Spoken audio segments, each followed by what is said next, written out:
Shalom saudara, setiap orang tua pasti rindu mewarisi sesuatu kepada anak-anak kandung mereka. Tapi tahukah saudara, warisan terbaik yang bisa diberikan adalah warisan rohani. Sederhananya, seorang anak kecil umumnya akan meniru apa yang orang tuanya lakukan. Nah, warisan rohani berbicara anak meniru kehidupan rohani dari orang tuanya. Bagaimana generasi berikutnya bisa berjalan di dalam iman, dan bagaimana warisan iman ini bisa turun dari generasi ke generasi. Hari ini kita akan membahas mengenai mewariskan kekayaan rohani. Warisan rohani lintas generasi ini sangat terlihat di dalam penyebutan Allah Abraham, Ishak, dan Yakub. Abraham yang dikenal sebagai bapa orang beriman mendidik anaknya Ishak agar juga memiliki iman yang benar kepada Allah. Dan Ishak pun meneruskan teladannya kepada Yakub anaknya. Dalam konteks perjanjian baru, kita juga melihat bagaimana Paulus memuji imannya Timotius muda yang pertama-tama hidup di dalam neneknya Lois dan diwarisi kepada ibunya Eunike dan akhirnya turun ke dalam kehidupan Timotius. Dalam perjanjian lama, spiritual legacy adalah pemuritan berbasis keluarga yang diperintahkan oleh Allah melalui Musa agar setiap kepala keluarga untuk mengajar dan mendidik anak-anak mereka secara berulang-ulang. Tercatat di dalam Mazmur 78 ayat 5-6, telah ditetapkannya peringatan di Yakub dan hukum Taurat diberinya Israel. Nenek moyang kita diperintahkannya untuk memperkenalkannya kepada anak-anak mereka, supaya dikenal oleh angkatan yang kemudian, supaya anak-anak yang lahir kelak bangun dan menceritakan kepada anak-anak mereka. Dalam perjanjian baru, cara hidup jemaat mula-mula juga menciptakan lingkungan yang kondusif agar iman itu bisa diwarisi ke generasi berikutnya. Tercatat di dalam Kisah Rasul 2 46-47 bahwa jemaat mula-mula selain berkumpul bersama tiap-tiap hari di bait Allah, mereka memecahkan roti di rumah masing-masing secara bergilir dan makan bersama-sama sembari memuji Allah. Dalam rumah masing-masing, tentu seluruh anggota keluarga ikut serta, termasuk anak-anak, di dalam mendengarkan pengajaran, berkomunitas, dan memuji Allah. Disinilah proses mewarisi nilai-nilai rohani itu terjadi. Apa yang dapat kita wariskan kepada generasi berikutnya? Setidaknya ada dua hal yang dapat kita warisi. Yang pertama, warisan iman. Iman terkadang dipelajari terbaik bukan dari ibadah, tetapi dari kehidupan orang tua yang dijalani bersama dengan anak-anaknya. Orang tua dapat menuntun anak-anaknya dalam mengenal kebenaran firman dan mengenal Yesus secara pribadi sebagai Tuhan dan Juru Selamat. Tidaklah cukup hanya menitipkan anak di sekolah dan di gereja untuk belajar mengenai iman Kristen kalau di rumah praktek iman itu tidak dilakukan bersama. Luangkanlah waktu antara orang tua dengan anak untuk membahas isu-isu terkini, dilihat dari perspektif Alkitab misalnya. Apabila anak-anak sudah beranjak dewasa, alih-alih mengajar mereka seperti anak yang masih kecil, peran orang tua berubah menjadi teman diskusi. Yang kedua, warisan perjalanan rohani. Tentu sebagai orang tua, kita sendiri memiliki cerita bagaimana kita berjumpa dengan Tuhan dan pengalaman-pengalaman rohani lainnya. Bagaimana kita pernah ditolong Tuhan Yesus misalnya dalam pekerjaan, kesehatan, dan hal lainnya. Ini perlu diceritakan kepada anak-anak sebagai warisan perjalanan rohani agar kelak ketika mereka menemukan masalah yang sama dalam hidup, mereka bisa dikuatkan dari kesaksian orang tua mereka. Di dalam menjalani hidup, tentu orang tua sudah jauh lebih berpengalaman dalam mempraktekkan kebenaran firman dan melihat hasilnya. Ini yang perlu diwarisi kepada generasi berikutnya. Bagaimana Allah itu setia kepada mereka yang berjalan sesuai dengan firman-Nya, sekalipun misalnya dunia mencemooh. Dalam pemuritan berbasis keluarga ini, warisan rohani bisa diteruskan dalam berbagai cara. Pertama, melalui keteladanan. Anak-anak yang masih kecil cenderung akan meniru apa yang orang tuanya perbuat. Karena itu, dalam fase pertumbuhan seperti ini, justru perbuatan dari orang tualah yang menjadi penting, bukan sekedar kata-kata. Orang tua bisa mencontohkan bagaimana berdoa bersama, menyembah sebagai keluarga, dan membaca Alkitab di depan anak-anaknya. Yang kedua, melalui mesbah keluarga. Mesbah keluarga adalah waktu di mana seluruh keluarga bisa berkumpul bersama, memuji dan menyembah Tuhan, membaca Alkitab, saling diskusi atau sharing. Hal ini menjadi momen-momen penting di mana nilai-nilai luhur dalam hidup bisa diwariskan. Dan kalau ada kejadian di sekitar yang bertentangan dengan nilai Alkitab bisa dibahas. Budaya keterbukaan dan diskusi seperti ini sangat penting. Kenapa? Karena generasi sekarang adalah generasi yang suka berdiskusi dan apa adanya. Tentu, gereja juga hadir mendampingi orang tua dan anak-anak dalam pertumbuhan iman mereka. Yang ketiga, melalui kehidupan sehari-hari. Di dalam Ulangan pasal 6 ayat yang ke-7 dikatakan, haruslah engkau mengajarkannya berulang-ulang kepada anak-anakmu dan membicarakannya apabila engkau duduk di rumahmu, apabila engkau sedang dalam perjalanan, apabila engkau berbaring, dan apabila engkau bangun. Maksud dari ayat ini adalah firman Tuhan dan nilai-nilainya harus menjadi bagian dari perbincangan sehari-hari dalam sebuah keluarga.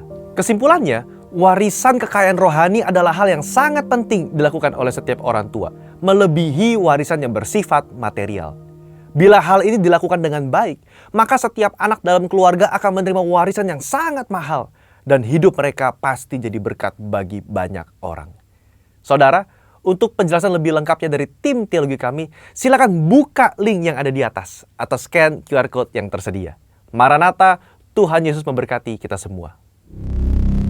Mazmur 91, dalam lindungan Allah.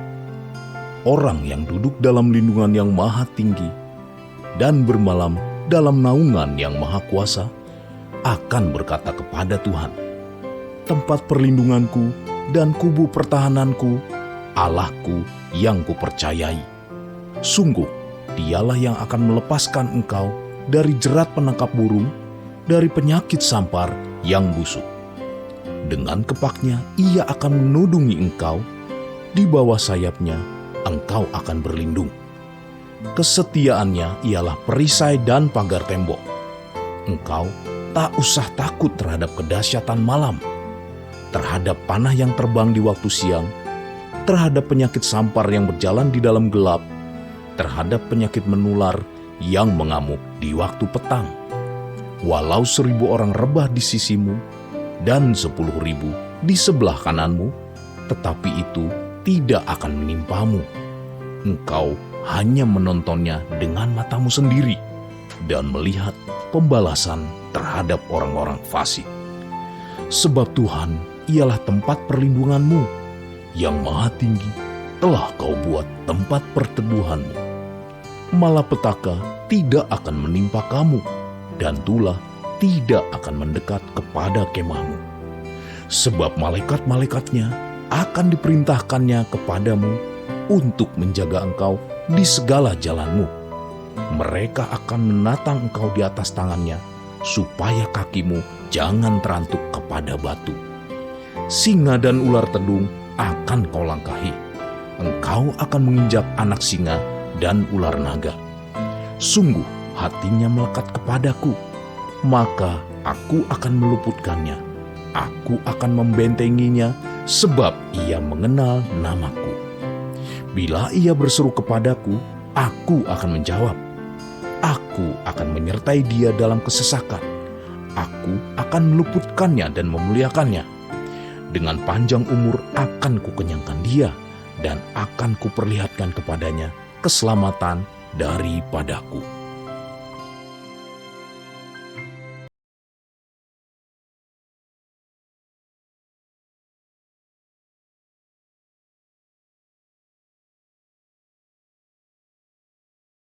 Yesus luar biasa. Belum semuanya. Apa kabarnya? Bersama Yesus luar biasa. Berikan tepuk tangan buat Tuhan Yesus sambil bangkit berdiri. Mari kita sambil bangkit berdiri sama-sama. Haleluya. Mari tos kanan kirinya, depan belakang katakan, sungguh kau berharga di mata Tuhan.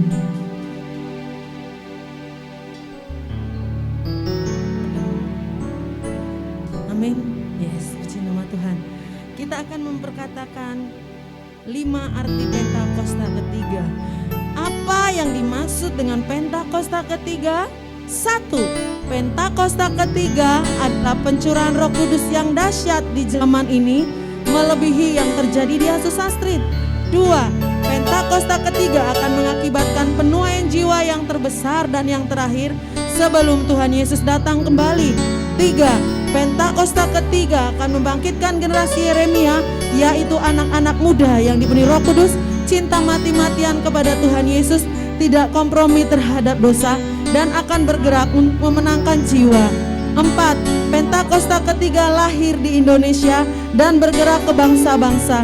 Gerakan ini dari timur ke barat dan akan kembali ke Yerusalem. 5. Pentakosta ketiga akan memberikan kuasa untuk menyelesaikan amanat agung, dan setelah itu Tuhan Yesus datang kembali. Sorakan haleluya. Haleluya.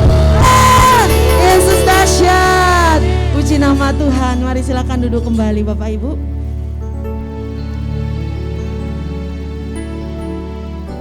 Biar di bulan ke-11, di minggu yang pertama ini Tuhan Yesus, kami terus banyak mengucap syukur ya Tuhan Yesus, sebab penyertaan-Mu begitu sempurna buat kami.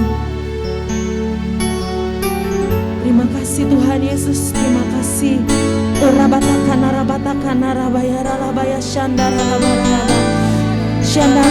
Kami mau masuk dalam hadirat Tuhan. Kami mau mempersembahkan yang terbaik buat Tuhan lewat tubuh jiwa roh kami Tuhan. Terima kasih Tuhan, terima kasih Yesus.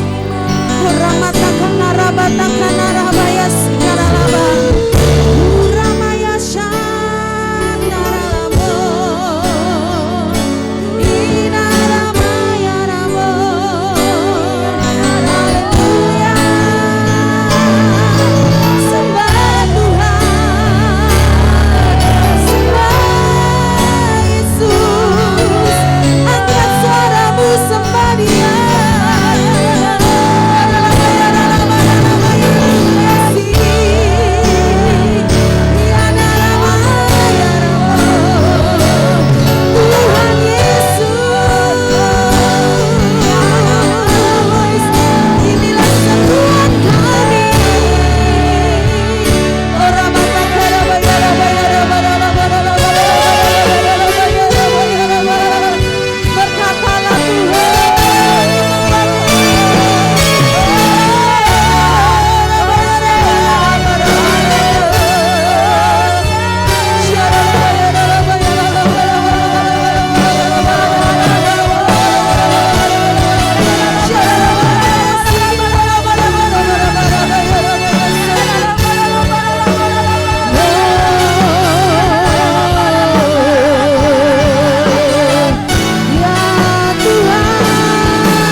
Kudus-Mu.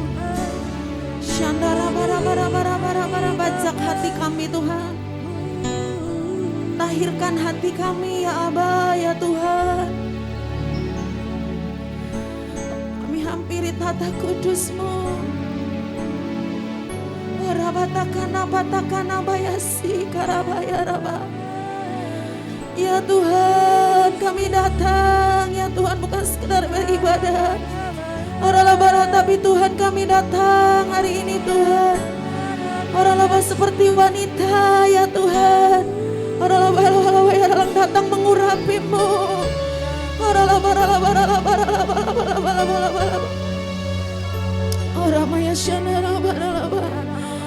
Bahkan seperti 24 tua-tua yang tersungkur di hatimu, di kakimu. kami merendahkan diri kami di hadapan-Mu Tuhan. Terima kasih ya Aba. Kau yang selalu pelihara hidup kami. Engkau yang selalu pelihara keluarga kami, rumah tangga kami. Kau selalu pelihara gereja-Mu, umat-Mu. Terima kasih Tuhan. Tidak ada kata-kata selain ucapan syukur terima kasih kami kepada-Mu Tuhan. Terima kasih Yesus. Haleluya Tuhan.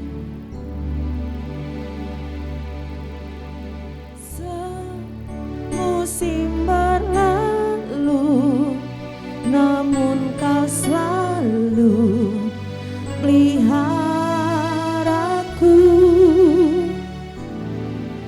Kasih dan setiamu tak pernah layu di hidupku. Semusim berlalu, namun Kau selalu, ya Tuhan. Kami bersyukur Tuhan Kau pelihara kami. Kasih dan setiamu tak pernah layu di hidupku. Lebih luas dari samudra. Kebaikan-Mu Bapa takkan habis di hidupku. Lebih tinggi dari cakrawala, tak terbatas kasih-Mu. Sungguh ku bersyukur. Tepuk tangan buat Tuhan Yesus. Semusim berlalu, namun Kau selalu peliharaku, ya Tuhan. Kasih dan setiamu tak pernah layu di hidup. Lebih luas dari samudra. Kebaikan-Mu Bapa takkan habis di hidupku. Lebih tinggi dari cakrawala, tak terbatas kasih-Mu. Sungguh ku bersyukur. Sekali lagi kita angkat pujian dari awal.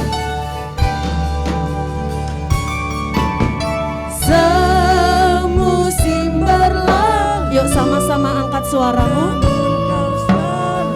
Amin. Oh, kasih dan setiamu, ya Tuhan, tak pernah layu di hidup. Oh, lebih luas dari samudra. Kau baik Tuhan. Kebaikan-Mu Bapa, amin, takkan habis di hidupku. Lebih tinggi dari cakrawala, tak terbatas kasih-Mu. Sungguh ku biar saudara sendiri katakan. Lebih luas. Ya.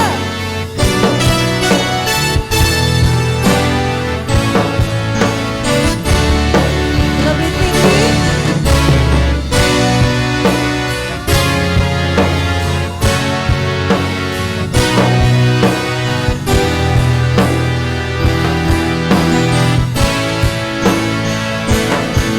Biar musik saja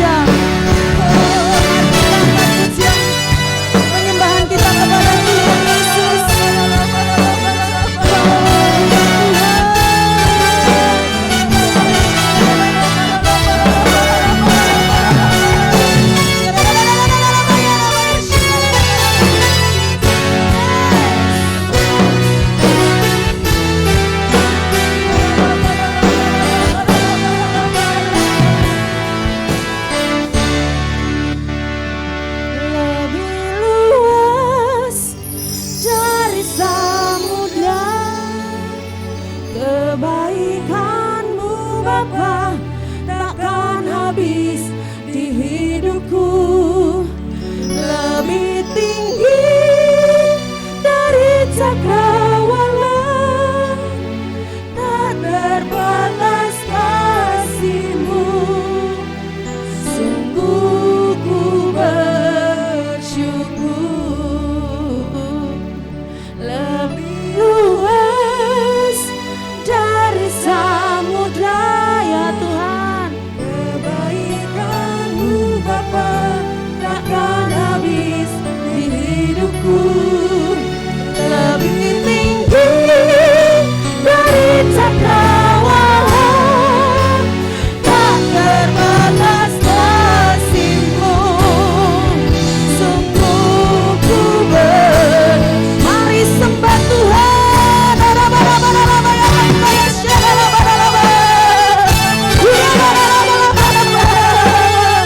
Mari sampai ke belakang, sembah Tuhan. Menjadi pergumulan kembali, mengerang di hadapan Tuhan. Panggil Yesus, kasih-Mu lebih luas dari samudra. Tidak ada kasih yang seperti kasih Tuhan Yesus.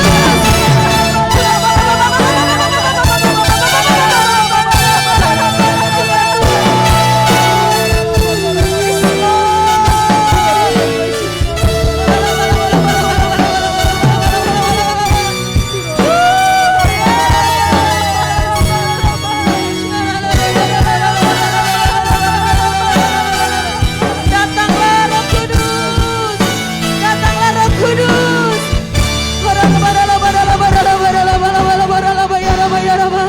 Mari kita bahasa roh sama-sama.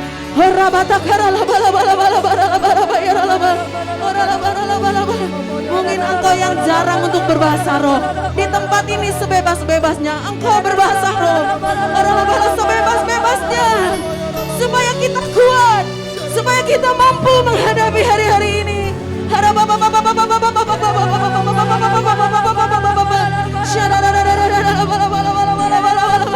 Mari terus kejar Tuhan, mari terus kejar perkenanannya, terus kejar perkenanannya.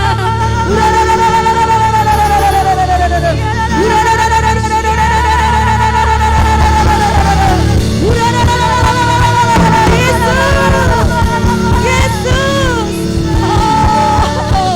biar surga terbuka Tuhan di tempat ini, melihat sampai kedalaman hati kami.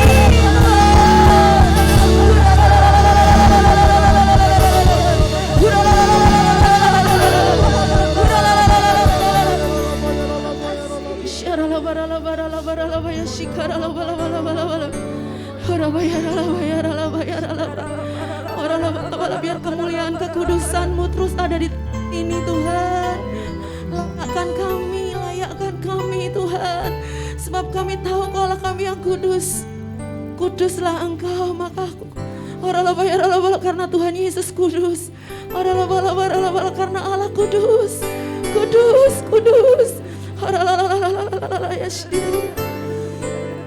Ya Tuhan, ya Tuhan. Nyanyi kudus, kuduslah Tuhan Allah Maha Kuasa. Nyanyi kudus, kuduslah Tuhan Allah Maha Kuasa.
hati kami, kemuliaan-Mu dinyatakan.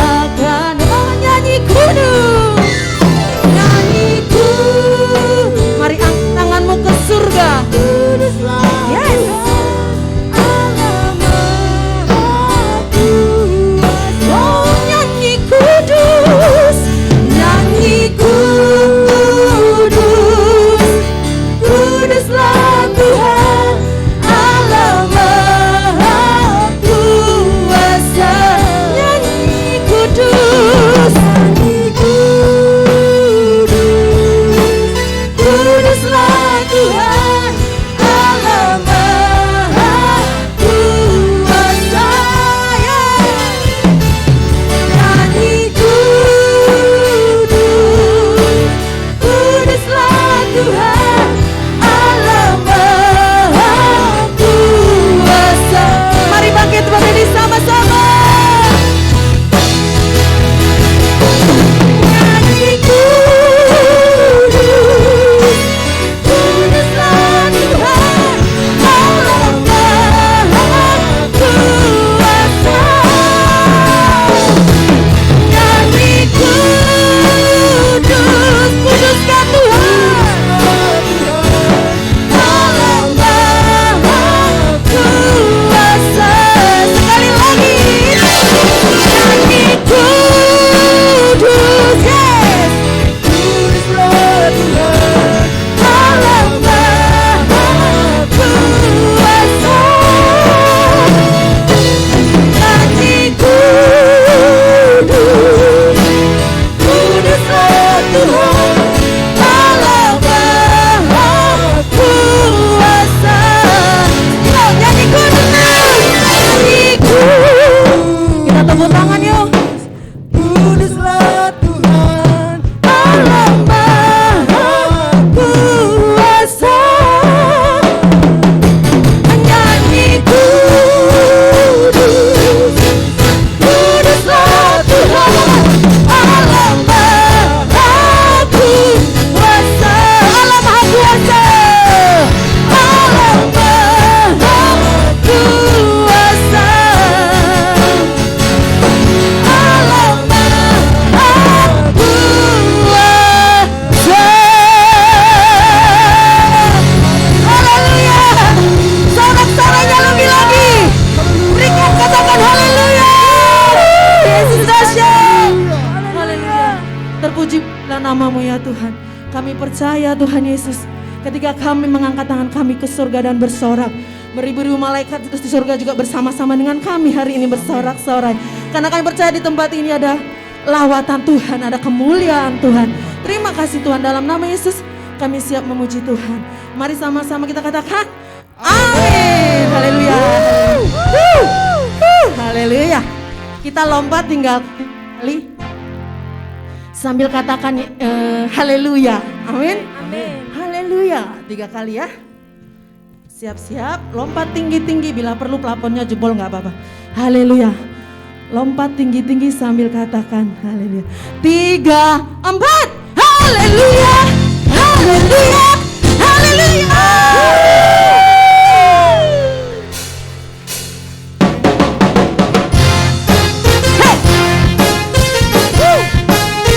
Tepuk tangan lebih lagi.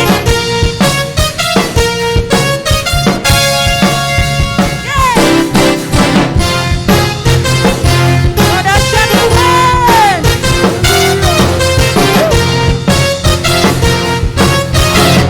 Sama-sama katakan. Segala puji syukur hanya bagimu Tuhan. Amin. Sebab Kau yang layak dipuja. Kami mau terus bersorak. Kami mau bersorak. Tinggikan nama. Katakan haleluya. Haleluya. Serukan haleluya.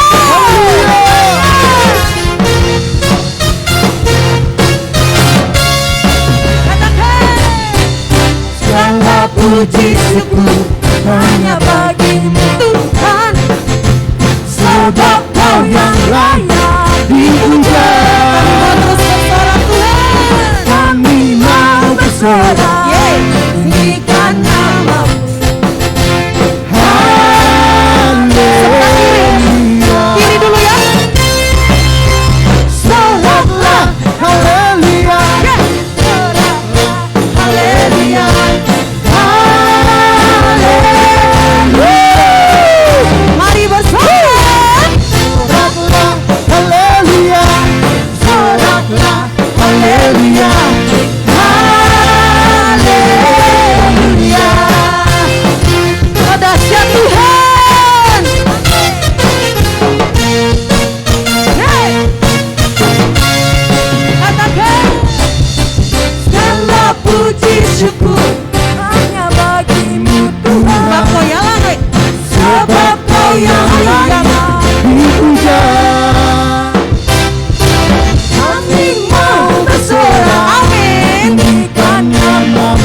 tinggalkan segala beban dan dosa yang Kita berlari, panggilan sejauhi. Nyala-nyala dan layanilah Tuhan. Biarlah rohmu nyala-nyala dan layanilah Tuhan. Biarlah rohmu nyala-nyala dan layanilah Tuhan. Biarlah rohmu nyala-nyala dan layanilah Tuhan. lagi. Rohmu Layanilah Tuhan. Biarlah rohmu menyala-nyala dan layanilah Tuhan. Biarlah rohmu menyala-nyala dan layanilah Tuhan. Biarlah rohmu menyala-nyala dan layanilah Tuhan. Biarlah rohmu dan layanilah. Biarlah rohmu menyala-nyala dan Sekali lagi. menyala-nyala dan layanilah Tuhan.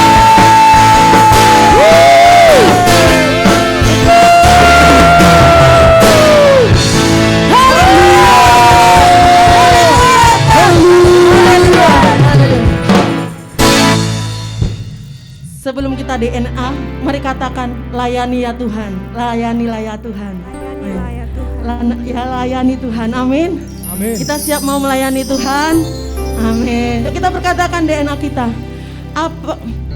DNA kita adalah restorasi Pondok Daud, yaitu prajurit-prajurit Tuhan yang gagah perkasa, yang mempunyai gaya hidup, doa, pujian, penyembahan bersama-sama dalam unity siang dan malam, yang melakukan kehendak Bapa pada zaman ini. Haleluya. Silakan duduk kembali Bapak Ibu. Sungguh Tuhan Kau segalanya buat kami Tuhan Yesus. Kau yang termanis, terindah, termulia Tuhan. Terima kasih Tuhan Yesus. Yes, Lord.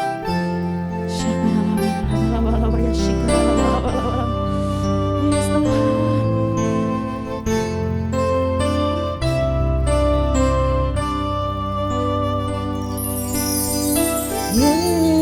Yesus, namamu indah, Kau kekasih hatiku, Kau dambaan jiwaku. Yesus, ku cinta padamu, selalu dekat padamu, itu kerinduanku. Yesus, namamu indah, amin. Kau selalu, Kau dambaan jiwaku. Yesus, ku cinta padamu, selalu dekat padamu, itu kering. Katakan yang ku mau, yang ku mau, hanya menyerahkan. Biarlah seluruh hidupku berkenan kepadamu. Bukan emas, perak, bahkan permata, namun Kau segalanya yang terbaik di dalam hidupku. Tepuk tangan buat Tuhan Yesus.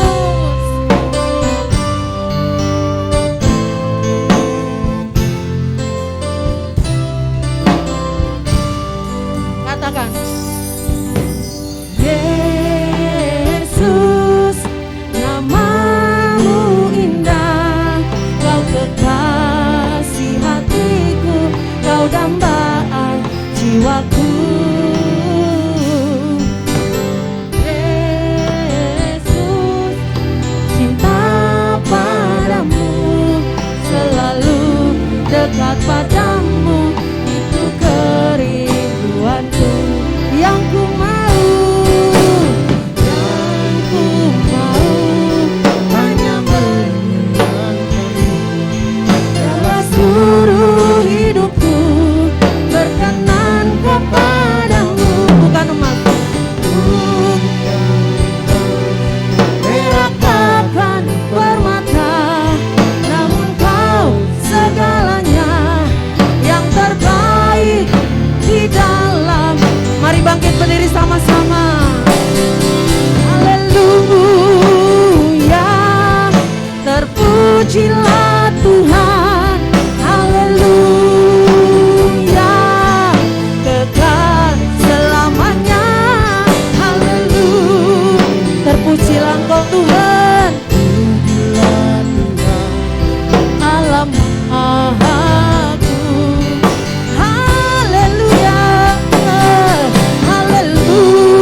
ya Tuhan.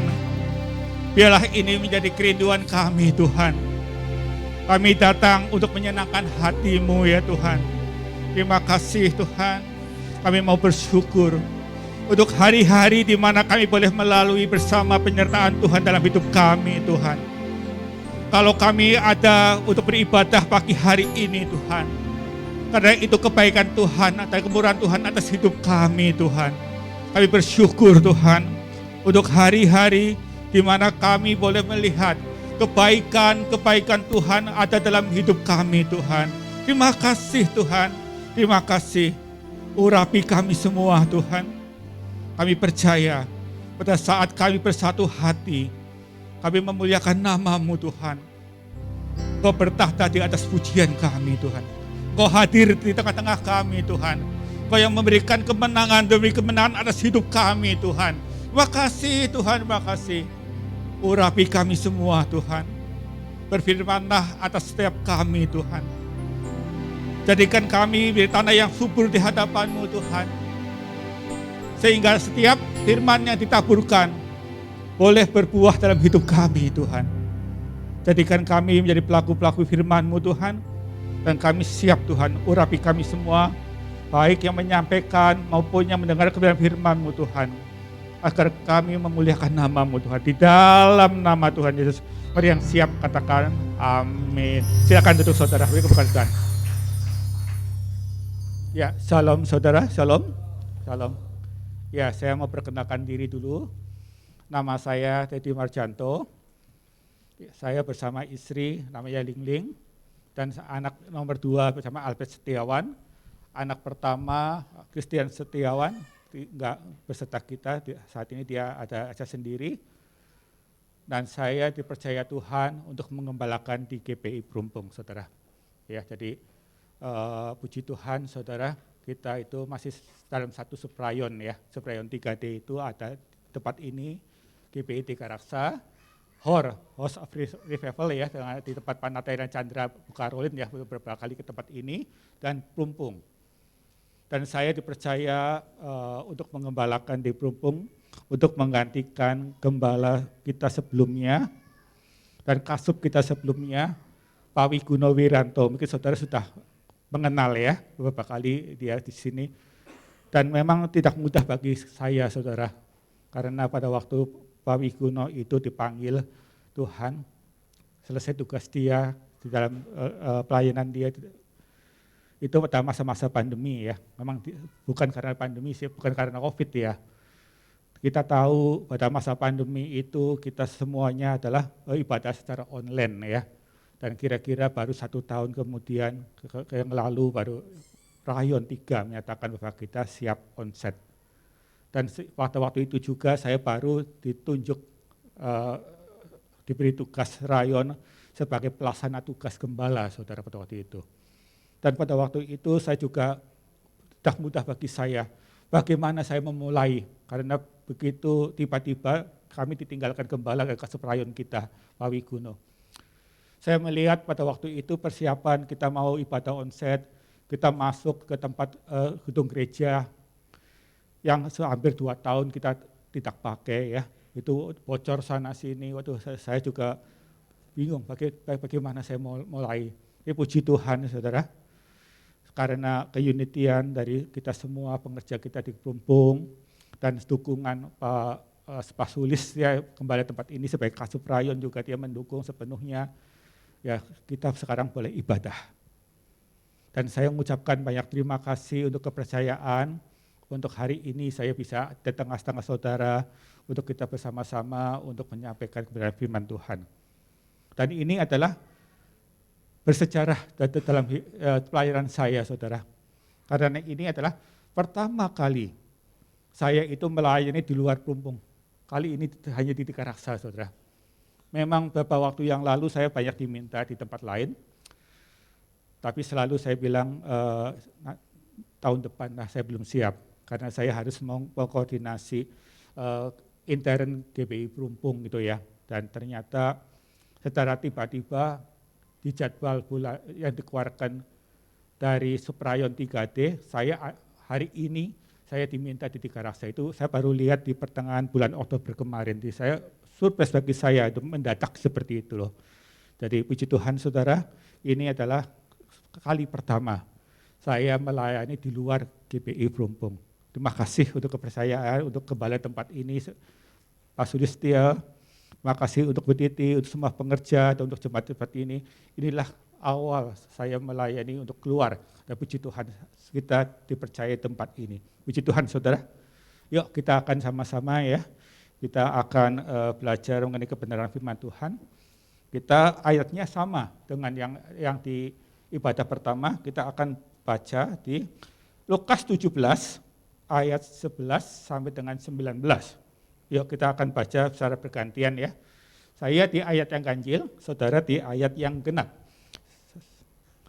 Dalam perjalanannya ke Yerusalem, Yesus menyusur perbatasan Samaria dan Galilea. Ayat 12 silakan saudara. 1, 2, 3.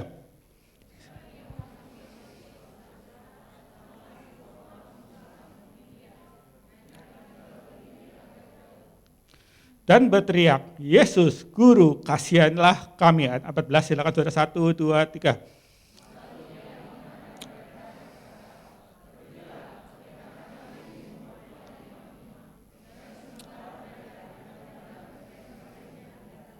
Ya, ayat 15, seorang dari mereka ketika melihat bahwa ia telah sembuh, kembali sambil memuliakan Allah dengan suara nyaring. Ayat 16.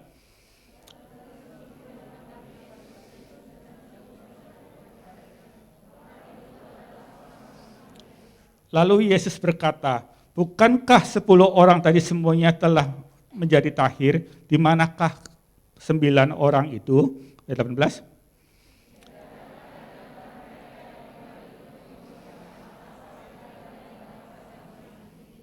Lalu ia berkata kepada orang itu, berdirilah dan pergilah, imammu telah menyelamatkan engkau.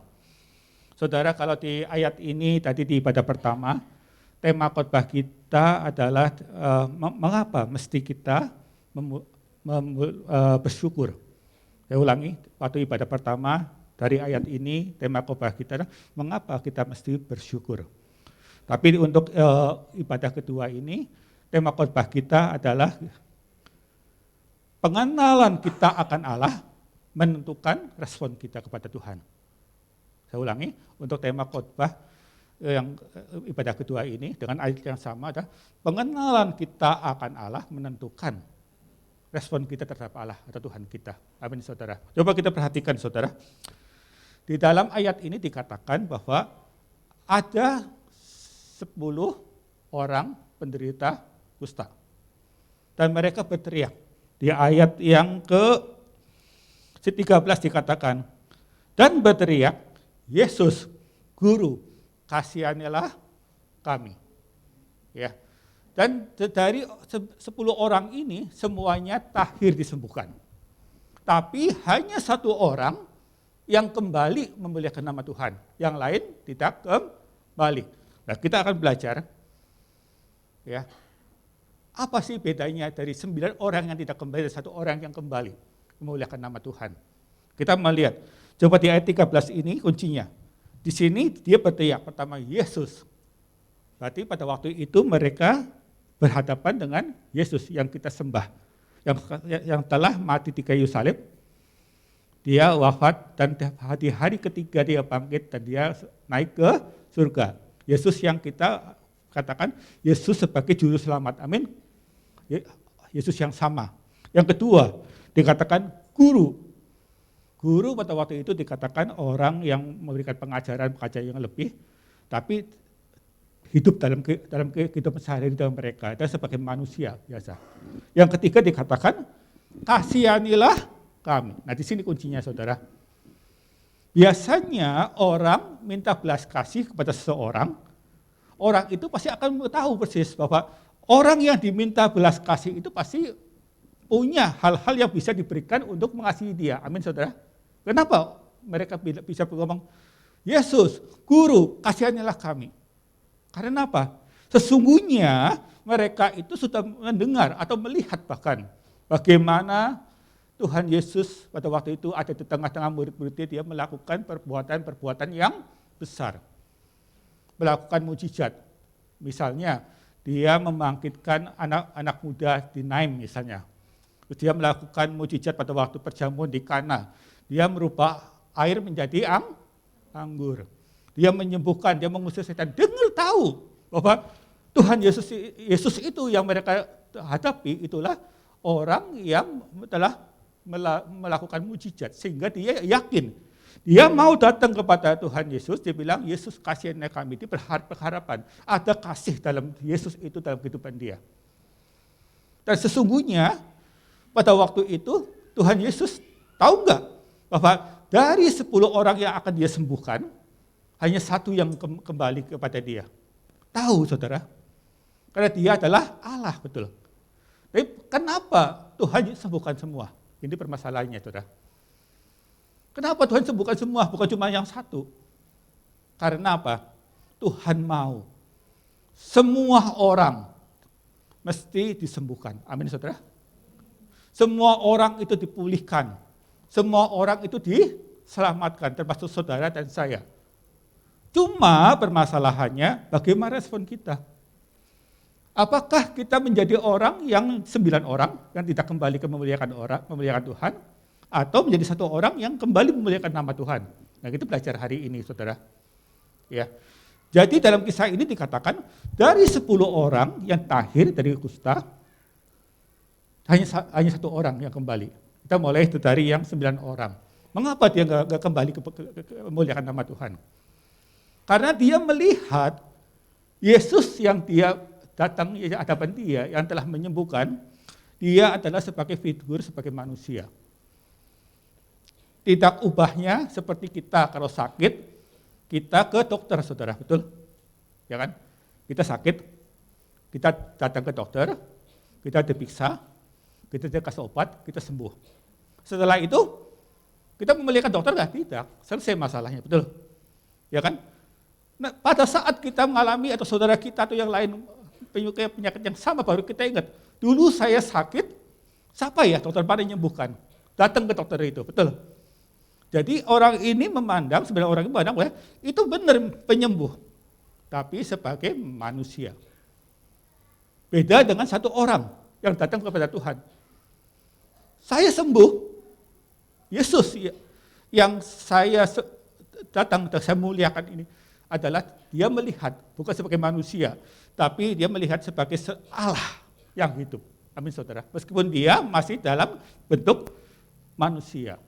Sehingga dia datang, bersungkur, bersujud, dan dia memuliakan nama Allah.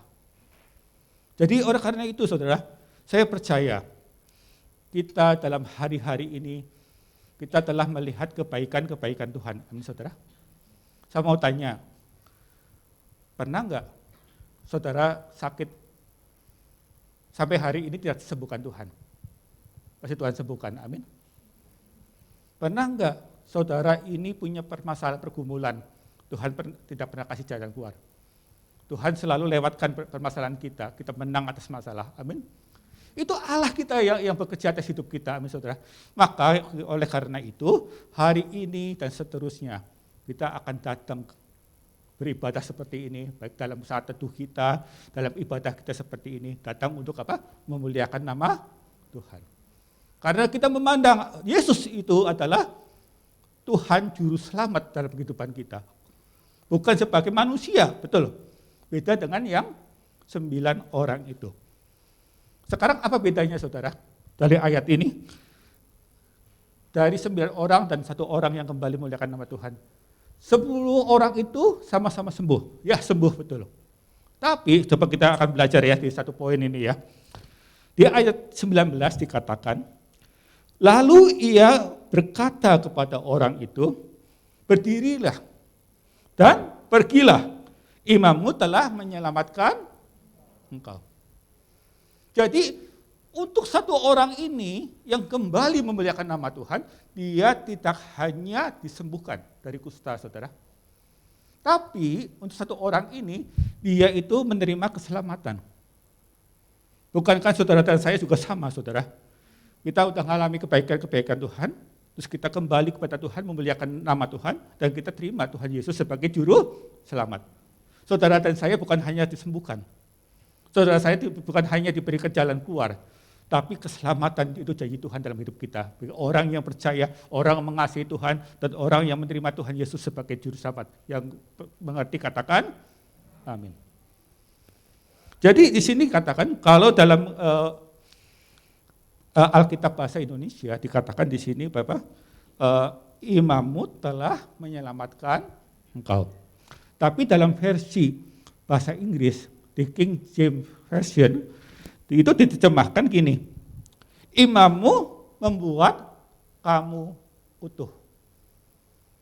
Saya ulangi, dalam versi bahasa Inggris diterjemahkan adalah imammu membuat kamu utuh. Apa artinya saudara? Kita tahu kan pada waktu itu, zaman itu, kedokteran tidak seperti sekarang. Sekarang ada rumah sakit khusus orang kusta.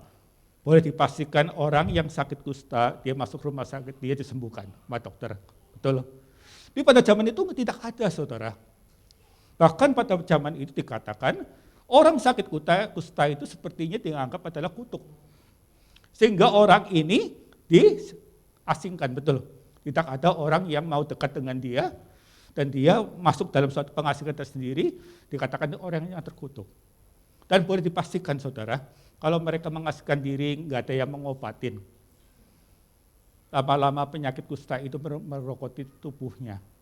Dan saya boleh dipastikan pada waktu itu, orang yang sakit kusta itu pasti akan kehilangan bagian tubuhnya. Apakah dia kehilangan telinganya yang busuk karena kusta? Apakah jari tangannya? Apakah jari kakinya? Atau bahkan tangannya atau kakinya? Nah di sini dikatakan bahwa imammu telah membuat kamu utuh. Jadi bukan hanya engkau sembuh, tapi apa yang terhilang pada waktu pada orang sakit kusta itu, mungkin dia kehilangan tangannya. Pada saat dia datang mengucap syukur pada Tuhan, bagian tangan yang terhilang, Tuhan kembali menjadi utuh. Amin saudara. Bagian kaki yang terhilang, Tuhan kembalikan utuh. Seperti dia tidak pernah sakit kusta. Coba bandingkan, untuk 9 orang yang tidak kembali, sembuh-sembuh. Tapi bagian yang dia hilang, dia tidak akan dapatkan kembali. Amin saudara. Itulah yang kita mesti datang kepada Tuhan. Mungkin kita pernah sakit, mungkin kita pernah merasa kesulitan ekonomi atau suatu kerugian. Pada saat kita datang kepada Tuhan, kita mengucap syukur. Tuhan tidak hanya pulihkan, Tuhan kembalikan apa yang telah hilang dalam kehidupan kita. Apakah itu harta kita yang terhilang karena kerugian? Apakah sukacita kita? Apakah kepahitan kita Tuhan pulihkan? Sepertinya saudara dan saya tidak pernah mengalami itu. Amin saudara. Ini kuncinya saudara. Ya, sekarang permasalahannya, bagi orang yang datang kepada Tuhan, dia melihat bahwa Tuhan Yesus adalah sebagai Allah yang hidup. Allah yang hidup. Jadi di sini dikatakan kalau di versi bahasa Inggris, imammu telah menjadikan kamu utuh. Artinya apa? Tuhan berikan dimensi penyembuhan yang lebih besar dibanding dengan yang 9. Ada 9 orang itu hanya sembuh, tapi ini Tuhan kembalikan semuanya. Apa yang telah terhilang dalam kehidupan kita, Tuhan gantikan, dimensi yang besar Tuhan berikan. Demikian dalam kehidupan kita, saudara. Tuhan akan kembalikan semuanya.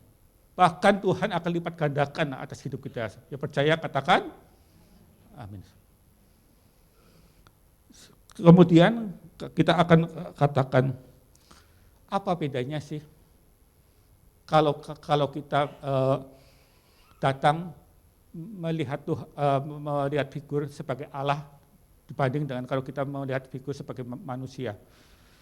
Kita akan lihat ya di Ratapan 3 ayat 21 sampai 23. Coba kita lihat. Ratapan 3 ayat 21 sampai 23. Bisa tayangan? Ratapan 3 21 sampai 23. Ya, saya bacakan ya. Tetapi hal-hal inilah yang perlu perhatikan, Oleh sebab itu aku akan berharap. Tidak berkeseluruhan kasih setia Tuhan, tidak habis-habisnya rahmat-Nya, selalu baru tiap pagi, besar setiamu. Orang yang memandang Tuhan Yesus sebagai Tuhan, bukan sebagai manusia, pasti dia akan berkata, hal-hal inilah yang kuperhatikan, oleh itu aku akan berharap. Orang ini akan sepenuhnya berharap kepada Tuhan. Orang ini akan sepenuhnya mengandalkan Tuhan. Karena dia tahu Yesus yang dia sembah adalah Allah, bukan manusia. Kalau kita tahu Yesus itu adalah Allah, apakah kita yakin kita tidak akan mengandalkan Tuhan? Tuhan akan sediakan untuk apa yang kita perlukan. Amin, saudara. Jadi kita tidak hanya mendapatkan kesembuhan, saudara. Kita mengenal beberapa kata mengenai sebutan mengenai Allah kita. Allah kita kenal dengan nama Yehova Jireh. Apa artinya? Allah yang menyediakan. Tuhan tidak hanya menyembuhkan kita. Tuhan menyediakan untuk apa yang saudara dan saya perlukan. Amin, saudara. Yang kedua, kita mengenal Allah kita disebut Yehova Rafa, Allah yang menyembuhkan. Kita mengenal juga Tuhan kita disebut dengan nama Yehova Shalom, Allah yang memberikan kita damai sejahtera. Kita mengenal juga Allah kita disebut dengan Yehova Samah, Allah yang hadir. Seperti kita sekarang, saat ini kita percaya Tuhan hadir di tengah-tengah kita. Amin, saudara. Sehingga apa yang kita lakukan, setiap pujian, penyembahan, syukur kita hadapan Tuhan, Tuhan pasti mengerti. Tuhan pasti peduli. Tuhan pasti disenangkan. Dan saya percaya saat kita menyenangkan hati Tuhan, bagian Tuhan, Tuhan lakukan berkati kita semua. Amin, saudara. Dan kita juga mengenal Tuhan adalah Yehova Nisi, Allah panji-panji kita. Nah, ini luar biasa, saudara. Satu pengalaman dulu, kesaksian dari gembala rayon kita, Pak Peter ya, yaitu Modern. Dia bilang, bagaimana dia bisa on fire setiap hari. Dia bilang, setiap dia bangun tidur, dia pasti perkatakan iman. Sebagai panji-panji dia bilang, Tuhan Yesus, Engkau Allah yang dahsyat, Engkau Allah yang luar biasa, Engkau Allah kami yang hidup, aku pasti menang, aku pasti bisa. Itu dikatakan sebagai panji-panji, sehingga apa? Kita itu selalu on fire. Sehingga pada saat kita menghadapi hari-hari, di mana hari-hari itu kita masih punya yakin, kita bilang Tuhan ada di tengah kita, dan itu panji, pasti kita menang akan Tuhan menjadi kita. Amin, saudara. Jadi selanjutnya Tuhan adalah disebut juga Yehova Ra'ah, Allah gembalaku. Kalau kita bilang kita adalah domba Tuhan dan Tuhan adalah gembalaku, kita percaya Tuhan akan membawa kita ke rumput yang hijau, ke air yang tenang. Bukankah domba itu kesukaannya rumput yang hijau, betul? Tuhan tidak akan membawa saudara dan saya itu ke padang gurun, saudara. Artinya apa?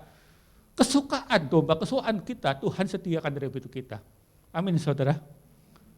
Ya, oleh karena itu, ayo, pandanglah Allah kita sebagai Allah yang hidup dalam kehidupan kita.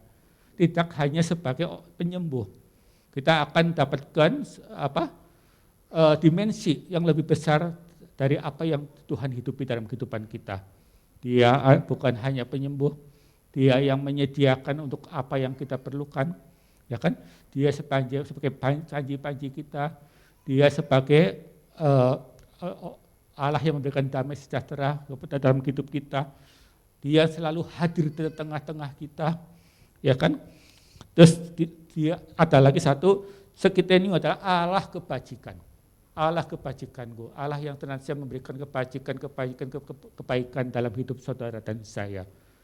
Jadi hari ini yuk kita lihat, rubah paradigma kita. Yesus bukan hanya sebagai orang yang menyembuhkan, tapi dia Allah yang mampu memberikan segalanya dalam kehidupan saudara dan saya. Yang percaya katakan, saya percaya. Mulai hari ini, kita akan menjadi bagian satu orang yang datang kembali memuliakan Tuhan. Bukan menjadi 9 orang yang tidak kembali. Dengan cara apa? Terus kita tiap hari, tiap pagi kita memuliakan nama Tuhan. Dengan rasa apa? Kita terus bersyukur. Tadi dikatakan di 1 Tesalonika 5 ayat 18, firman Tuhan berkata, mengucap syukurlah dalam segala hal, sebab itulah yang dikehendaki Allah di dalam Kristus Yesus bagi kamu. Kalau boleh saya katakan dengan kata lain, kalau kita mengucap syukur dalam segala hal, sesungguhnya kita sedang melakukan apa yang Tuhan kehendaki dalam kehidupan saudara dan saya. Amin. Dan saya boleh pastikan saudara, kalau kita melakukan apa yang Tuhan kehendaki dalam kehidupan saudara dan saya pastikan sesungguhnya kita sedang menyenangkan hati Tuhan. Amin saudara. Tadi pada awal ibadah kita bilang kerinduan kita adalah menyenangkan hati Tuhan. Kita sering menyanyikan lagu apa? Menyenangkanmu, senangkanmu, hanya itu kerinduanku, menyenangkanmu, senangkan hatimu, hanya itu kerinduanku. Orang yang punya kerinduan adalah senantiasa dia ada suatu keinginan terus untuk bisa melakukan, betul. Sekarang permasalahannya, kalau kita tadi berkata, kalau kita senantiasa mengucap syukur, itu sesungguhnya kita menyenangkan hati Tuhan. Dan itu kerinduan kita. Berarti kerinduan kita adalah senantiasa menyenangkan hati Tuhan dengan cara mengucap syukur. Saya mau bertanya saudara, kapan saudara dan saya terakhir mengucap syukur? Coba kita koreksi. Kapan saudara dan saya itu datang kepada Tuhan mengucap syukur? Apakah tadi pagi, pada saat kita bangun tidur mengucap syukur? Apakah kemarin? Ataukah minggu yang lalu? Atau bulan yang lalu kita mengucap syukur? Memang dalam suatu kondisi tertentu kita susah mengucap syukur, saudara. Pada saat kita dalam keadaan kondisi yang diberkati, ya kita enak mengucap syukur, betul? Tapi pada waktu kita itu ada masalah, itu susah. Tapi Tuhan mau, saudara. Untuk saudara dan saya, baik kita dalam keadaan enak mau tidak enak, kita mengucap syukur. Kita datang kepada Tuhan mengucap syukur. Itu yang Tuhan kehendaki dalam saudara dan saya, saudara. Ya, oleh karena itu yuk kita lihat kapan terakhir kita mengucap syukur. Mengucap syukur itu bukan hal yang mesti harus yang besar, saudara. Coba bayangkan. Apakah tadi pagi pada waktu kita bangun pagi mengucap syukur, sehingga kita ada saat ini bersama-sama kita beribadah, kita muliakan nama Tuhan. Kalau kita misalnya, Tuhan izinkan kita bangun, kita ada enggak hari ini memuliakan nama Tuhan? Itu karena kemurahan Tuhan, saudara. Jadi kita bisa bangun untuk datang beribadah tiap pagi, atau tiap pagi kita untuk melakukan aktivitas kita, itu aja kita mesti bisa mengucap syukur. Bukan hal yang besar, mesti berkat yang besar, bukan itu aja. Dari yang terkecil, saudara. Saya percaya, saat kita mengucap syukur dalam hal yang kecil, Tuhan akan berikan suatu hal yang besar dari hidup kita. Yang percaya katakan, amin. Yuk mulai hari ini, pesan Tuhan, kita terus mengucap syukur dalam hari-hari kita. Kita terus menyenangkan hati Tuhan. Ya, kita terus menyenangkan hati Tuhan. Pandang, Yesus yang kita sembah adalah sebagai Allah yang hidup dalam kehidupan kita. Bukan sebagai manusia kita terus akan datang kembali untuk memuliakan nama Tuhan. Karena apa? Pada saat kita datang kepada Tuhan, kita akan melihat dimensi Allah itu akan lebih besar dalam kehidupan kita. Kita tidak hanya kita disembuhkan, tapi kita akan dikembalikan utuh. Apa yang terhilang dalam hari-hari kita, Tuhan akan kembalikan. Amin, saudara. Yuk kita pagi hari ini kita sama-sama komitmen di hadapan Tuhan. Kita akan sama-sama datang kepada Tuhan, kita akan pandang mulai hari ini Allah yang hidup dalam kehidupan saudara dan saya. Jadi bagaimana kita mengenal Allah kita? Kalau kita mengenal Tuhan Yesus itu adalah sebagai manusia, sebagai dokter, ya hanya seperti itu, sembuh-sembuh, selesai. Tapi kalau kita mengenal Tuhan Yesus itu adalah sebagai Allah yang hidup dalam kehidupan kita akan melihat dimensi yang lebih besar. Kita bukan hanya disembuhkan. Dalam versi bahasa Indonesia dikatakan kita akan diselamatkan. Dalam versi bahasa Inggris dikatakan kita akan dibuat kembali utuh. Apa yang terhilang dari hari kita, Tuhan kembalikan. Amin, saudara. Yuk kita dapatkan hal yang dimensi lebih besar.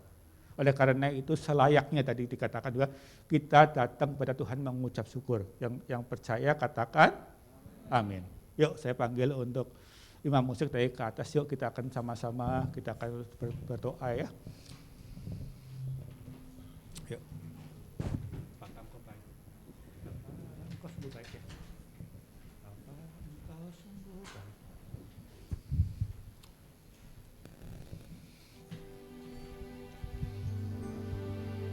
Yuk kita dengan hati kita naikkan pujian, saudara. Bapa, Engkau sungguh baik, kasih-Mu melimpah di hidupku.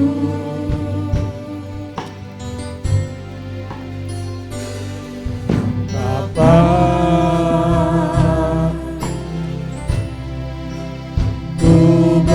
terima kasih berkat-Mu hari ini yang Kau sediakan. Mari naik ucap syukur kita hadapan Tuhan. Naikkan syukurku buat hari yang Kau beri, dan habis-habisnya ramai dan ramai, selalu baru Tuhan, selalu baru dan tak pernah terlambat pertolongan-Mu, besar setia-Mu di sepanjang hidupku. Saudara, kalau hari ini kita bisa menaikkan pujian bahwa Bapa Engkau baik, karena kita mengenal Allah Yesus yang kita panggil Bapa, itu adalah Allah yang hidup dalam hidup kita. Dia yang telah mati di kayu salib, Dia yang telah bangkit pada hari ketiga. Dia saat ini, Dia ada di surga untuk menyediakan tempat bagi saudara dan saya. Kalau kita mengatakan Tuhan itu baik, karena kita telah melihat betapa baiknya Tuhan dalam hidup saudara dan saya. Kita pada saat kita sakit, Tuhan sembuhkan. Pada saat kita menghadapi masalah, Tuhan telah berikan jalan keluar. Oleh karena itu, mulai pagi hari ini, mari kita datang bersyukur di hadapan Tuhan. Pandanglah Yesus itu sebagai Allah yang hidup dalam kehidupan kita. Allah itu Allah yang hadir di tengah-tengah kita. Allah itu yang menyertai, Allah yang menyediakan untuk apa yang kami perlukan dalam hari-hari kita. Dan kami percaya pada saat kita datang memuliakan nama Allah, maka dimensi Tuhan akan hidup lebih besar dalam kehidupan kita. Mari saya ajak untuk saudara yang saat ini punya pergumulan atau dalam permasalahan, angkat tangan di hadapan Tuhan. Kita akan berkatakan, Tuhan kita. Yuk kita nyanyikan bersama ya. Yesus Bapa. Dengan imam kita berkatakan, Engkau sungguh baik. Berkatakan bahwa Tuhan itu baik dalam hidup saudara. Kasih-Mu melimpah. Tuhan, Engkau melihat anak-anak-Mu saat ini mengangkat tangan di hadapan-Mu Tuhan. Biarlah setiap kami menjadi satu orang yang Kau sembuhkan. Saat ini kami datang mengucap syukur. Kami memuliakan nama Tuhan. Dan kami percaya dimensi Tuhan akan menyatakan untuk hamba anak-anak-Mu Tuhan. Yang sakit Kau sembuhkan Tuhan. Yang saat ini berberat-berat Tuhan, Kau berikan jalan keluar Tuhan. Apapun yang terhilang atas umat-Mu Tuhan, Kau kembalikan berlimpah, limpah, limpah di dalam nama Tuhan Yesus. Sembuh, dimulihkan di dalam nama Tuhan Yesus. Hari yang habis-habisnya kasih dan rahmat-Mu selalu baru dan tak pernah terlambat pertolongan-Mu. Besar setiamu di sepanjang hidupku.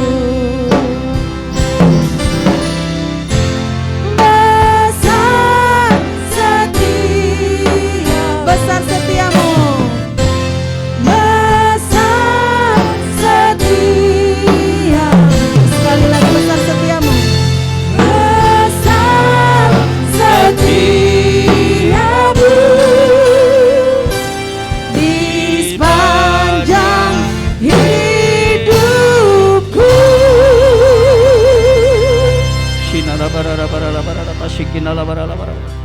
Terima kasih ya Tuhan buat kasih setiamu. Kami mengucap syukur buat segala kebaikan kemurahan-Mu yang Kau limpahkan kepada kami Bapa. Terima kasih Engkau sudah memberkati ibadah ini ya Tuhan. Terima kasih, dan pada saat yang indah ini kami mau menyerahkan hamba-Mu Bapak Teddy ke dalam tangan-Mu. Kiranya Engkau memberkati, Engkau mengurapi pelayanan hamba-Mu lebih dahsyat lagi. Urapi ya Bapak sebagai gembala ya Tuhan. Terima kasih. Engkau juga memberkati keluarga besarnya Tuhan, istri dan anaknya. Engkau berkati Bapak berlimpah-limpah-limpah. Terima kasih Tuhan Yesus, kami ucap syukur dan terima kasih. Haleluya. Amin. Ya, kami atas nama gembala, pelayan dan jemaat mengucapkan terima kasih buat firman Tuhan yang disampaikan Bapak Teddy, dan kami berdoa kiranya Bapak diurapi lebih dahsyat lagi dan keluarga diberkati secara berlimpah-limpah. Ya, dengan penuh sukacita kami menyambut bagi Bapak, Ibu, Saudara-saudari yang baru pertama kali bergabung beribadah di tempat ini. Ada yang baru pertama kali? Puji Tuhan. Yang lain ada? Ya, coba lihat kanan kirinya, bangku-bangku yang kosong diurapi, ditumpang tangan. Minggu depan diisi jiwa. Amin. Ya. Bagi Bapak, Ibu, Saudara-saudari yang ingin mengembalikan janji iman, itu bisa menghubungi panitia Natal. Dan bagi kul-kul, siapa yang sudah tergabung di dalam kul? Ya, puji Tuhan. Yang sudah tergabung di dalam kul, yang ingin mengisi acara Natal dapat menghubungi panitia Natal Saudari Orisha, yaitu paling lambat akhir bulan November. Kemudian pengumuman yang berikutnya, ibadah tengah minggu GBI Tiga Raksa secara online akan diadakan hari Rabu tanggal 9 November 2022 jam 19.30, mengundang setiap kita untuk bisa mengikuti ibadah ini. Kemudian training soundman, yaitu hari ini setelah ibadah kedua jam 11. Bagi Bapak Ibu Saudara-saudari yang rindu atau ingin belajar tentang sound, bisa mengikuti di tempat ini. Berita duka cita, telah pulang ke rumah Bapa di surga ibu dari Ko Aan, ibu mertua dari Cik Lucy, ini jemaat Kampung Sodong ya. Atas nama gembala, pelayan dan jemaat GBI Tiga Raksa, kami mengucapkan turut berbelasungkawa. Kiranya Roh Kudus memberikan penghiburan dan kekuatan untuk keluarga yang ditinggalkan. Ibadah Yud, salam anak-anak muda. Baru 3 orang. Salam anak-anak muda. Baru 40. Salam anak-anak muda. Ya puji Tuhan, ada 200 lebih termasuk saya. Ya. Ibadah Yud akan diadakan tanggal 12 November 2022 jam 19, mengundang anak-anak muda untuk mengikuti ibadah ini. Kemudian ibadah minggu depan tanggal 13 November 2022, ibadah 1, 2, dan 3 akan dilayani oleh Bapak Gembala kita, yaitu Bapak Sulistia. Hari ini kita akan memberikan persembahan, yaitu persembahan umum Natal dan perpuluhan. Bagi Bapak Ibu Saudara-saudari yang mengembalikan perpuluhan bisa maju ke depan untuk dimasukkan ke kotak yang telah tersedia. Mari kita persiapkan persembahan kita berdoa. Ora pasikin ala para. Terima kasih Tuhan Yesus, kami ucap syukur Engkau sudah memberkati kami ya Bapa dengan begitu luar biasa. Terima kasih, dan kami rindu pada saat ini memberikan persembahan Tuhan. Kiranya Tuhan persembahan kami ini ya Tuhan Kau layakkan ya Tuhan. Dan kami berdoa ya Tuhan, buat tangan-tangan yang mengelola persembahan ini Engkau urapi ya Tuhan. Engkau berkati mereka Tuhan, sehingga persembahan kami berguna bagi perluasan kerajaan-Mu di muka bumi ini. Terima kasih Tuhan Yesus, kami siap memberi. Haleluya, amin.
rendahkan hati dan angkat kedua tanganmu.